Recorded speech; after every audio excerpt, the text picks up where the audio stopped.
E aí, meus queridos, beleza? Não se esqueçam que o melhor curso de Python, os arquivos estão aqui, já deixei eles inclusive bem na frente do meu GitHub, tá?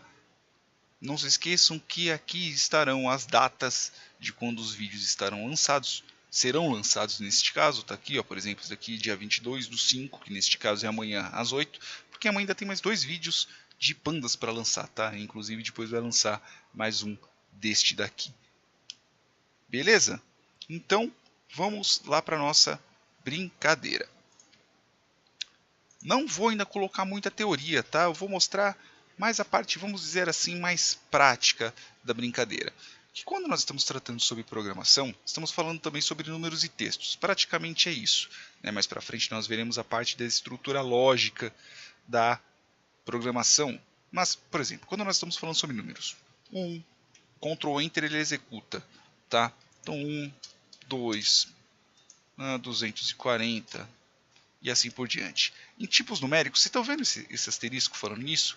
Esse asterisco aqui, ele é um comentário. Então tudo que tiver na frente do asterisco, o Python ele não executa. Tá? Isso é um comentário, então deixa quieto. O comentário ele é bom para quando você quiser deixar seu código um pouquinho mais limpo, né? Deixar um comentáriozinho, dizer um pouquinho o que está querendo dizer.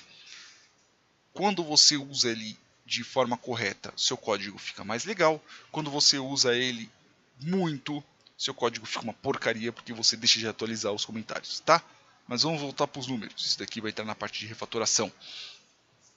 Números nós temos praticamente dois tipos, né? Que estamos falando dos inteiros e ponto flutuante.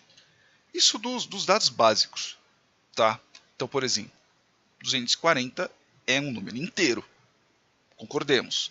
Agora, se eu colocar ponto 3, quando nós estamos tratando sobre programação, galera, não é vírgula que a gente usa, tá? É ponto. Separador é ponto. Então, se eu colocar 240.3, aí eu tenho 240.3. Ele é no tipo flutuante. Se inclusive, se eu quiser colocar e ver como que o Python interpreta isso, né? Vou dar meio que uma pulada no vídeo. Eu posso usar essa função chamada type. E ele vai voltar como tipo float. Depois eu vou explicar por quê. E aqui um tipo int. Inteiro, ponto flutuante. Inteiro, ponto flutuante. Tá? Então existem esses dois tipos, vamos dizer assim, bem por cima, de números que nós temos no Python. E na grande maioria das linguagens de programação. Existem algumas variações, mas bem por cima, em linguagem de boteco é isso. Tá? Agora, quando nós estamos tratando sobre texto, como diz o nome, é texto. Então, nós temos aqui, por exemplo, qualquer coisa que estiver entre aspas. Então, será, se eu escrever churrumino e apertar Enter, ele vai voltar aqui, por exemplo, é apóstrofo. Mas, se eu escrever aqui o tipo dele, para poder verificar, tá? Veja que ele volta como um str, string, ele é um texto. Tá? Então, eu posso tanto tratar um texto normal, quanto eu posso, por exemplo, juntar textos. Churrumino, espaço, Zé. E apertar o Enter. Né? Nossa, mas o mais aqui ele funciona para juntar textos e aqui o mais em operações matemáticas ele funciona como adição?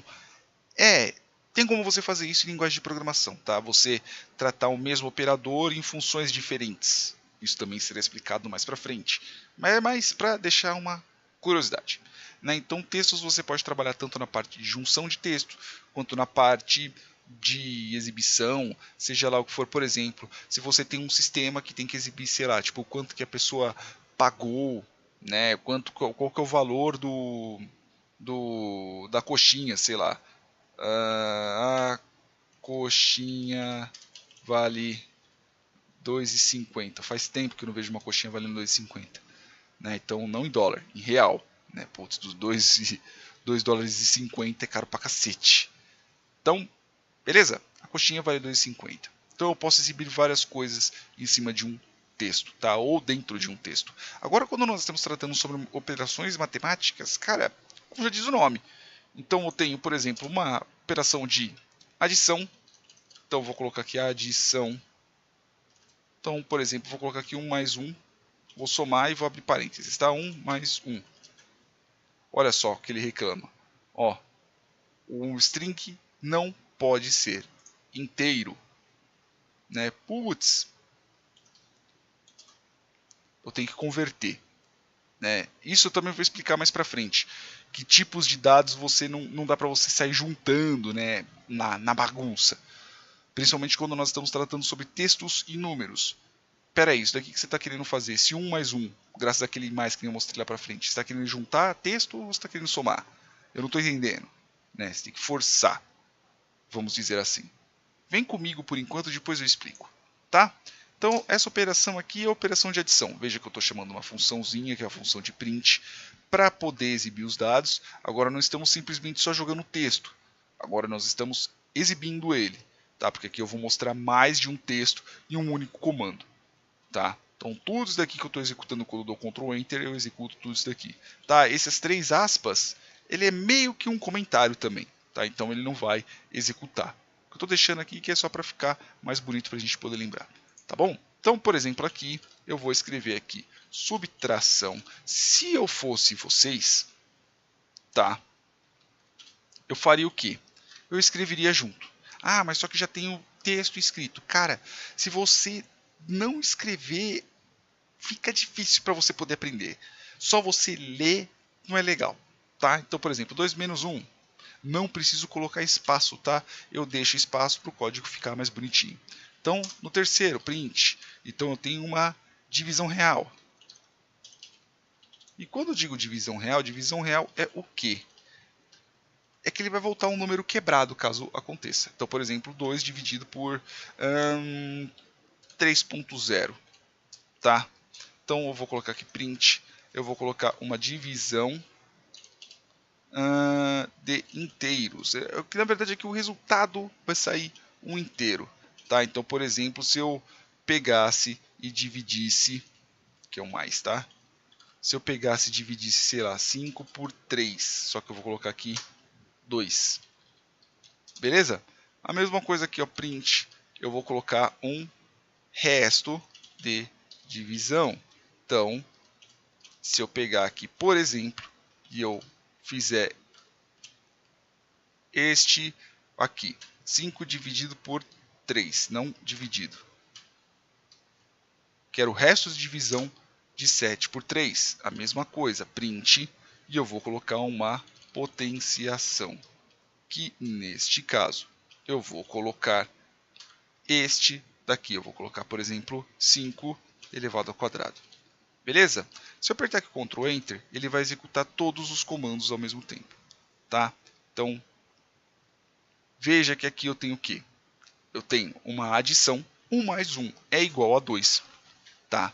Subtração, 2 menos 1 vai dar 1. É que aqui está o tracinho, tá? Mas aqui o resultado é 1. Uma divisão real, 2 dividido por 3 dá uma dízima periódica. Ah, mas você está roubando.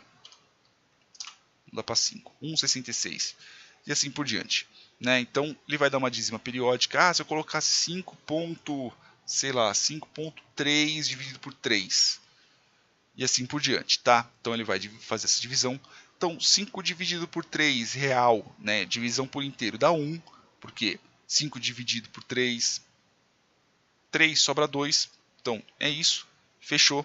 Aqui o resto de divisão, 7 dividido por 3, 7 dividido por 3 dá 2, sobra 1. Mesma coisa que eu peguei aqui, 5 dividido por 3, ele vai soltar 2.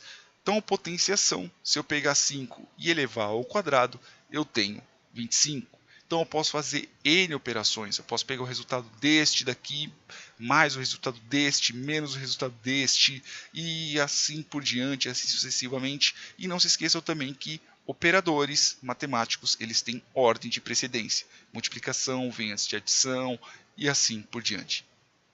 Tá bom? Espero que vocês tenham entendido, espero que vocês tenham gostado. Vocês entenderam um pouco dessa parte de cálculos é bem importante mais para frente, também quando nós estivermos tratando na parte de estruturas de decisão, que é aí que também começa a ficar mais interessante. Beleza, meus amores? Beijos na bundinha magérrima de vocês e até mais.